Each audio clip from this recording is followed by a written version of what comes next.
We can now go to Kiev and to speak to the former Georgian President, Mikheil Saakashvili, who's been listening in. Thank you very much indeed for being our guest on the programme here on Al Jazeera this evening. Can I get your reaction to Vitaly Churkin's statement there?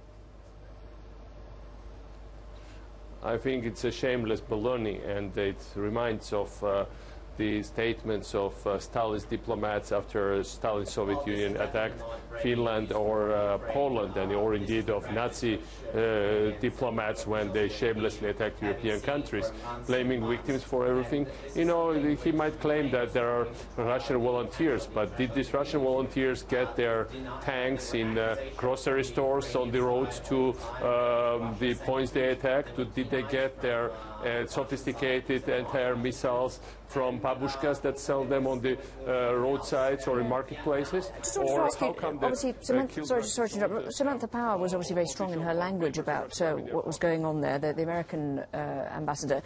But what do you expect the UN Security Council or the UN to do now? We've had sanctions in the past. What do you think things will actually get stronger against Russia?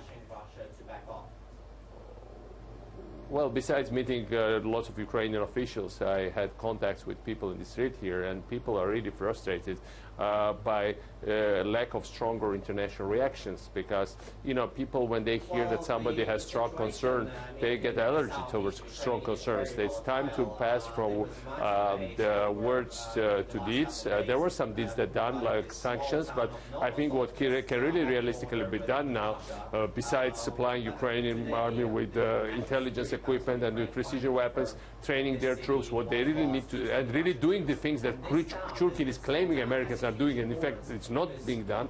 It's just fantasy and Orwellian fantasy of Russian propagandists, but the Americans really need to do what Churkin is saying they are really doing. They should start doing that. They should, and I think also what can realistically be done is something that was demanded today by Ukraine's Prime Minister, my friend Yatsenyuk, who said that currency reserves of Russia should be frozen in Western banks. All Putin's money, this corrupt money, the billions of dollars, tens of billions that Putin personally owns, they are all in American bank and they're all in European banks under control of ECB and Federal Reserve. So if you freeze them, they'll run out of cash to conduct these kind of adventures within days. Okay. And what about the prospect? I mean, Churkin issued a sort of statement, a suggested statement to the press there at the end of his speech, saying there should be an immediate ceasefire, call for an immediate ceasefire.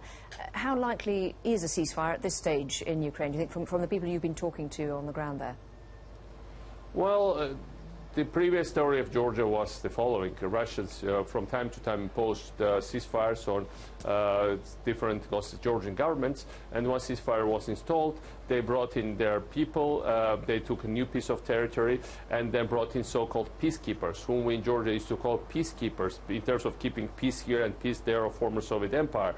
They had nothing to do with peace per se, but with pieces of empire for sure. So that's basically the scenario they are implying in Ukraine, so that, you know, Russia has nothing to do with it. The Ukrainians had to talk with some kind of local separatists, but that happened to be most of them the Russian citizens, absolute overwhelming majority, talk to these unexisting, you know, powers. But in fact, Russia should be a mediator. They will bring peacekeepers. They will grab land. They will establish control over it without having responsibility directly internationally. So I don't think this game is going to work. I think this has been tried in the past. But now I think the world is much wiser than that. I think there is already the experience of Georgia and other players, Moldova and some other place where Putin and his predecessors, Russian generals and the FSB, have tried these schemes like that.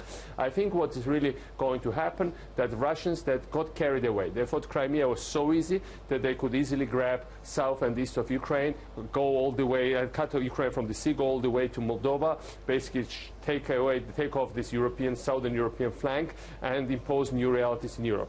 I think they got stuck in a number of areas. They had to bring in not only just the so-called volunteers, but regular Russian troops. These are no longer people from Northern Caucasus, because, you know, it's easier to hide your dead if you are from remote villages in this Muslim part of southern part of Russia, and the Russians might care less about those. But when you have like ethnic Russians dying from central parts of Russia, it already brings war closer to home. And the thing will be that I was young when, a student when there was war in Afghanistan. War in Afghanistan claimed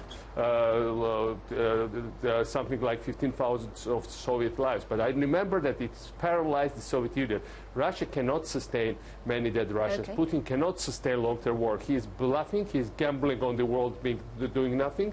And I think in the end he's going to break his neck. The price will be at what cost for the world and for this great country of Ukraine. Okay. Thank you very much indeed, former Georgian President Mikheil Saakashvili, for taking the time to talk to us on Al Jazeera. Thank you for having me.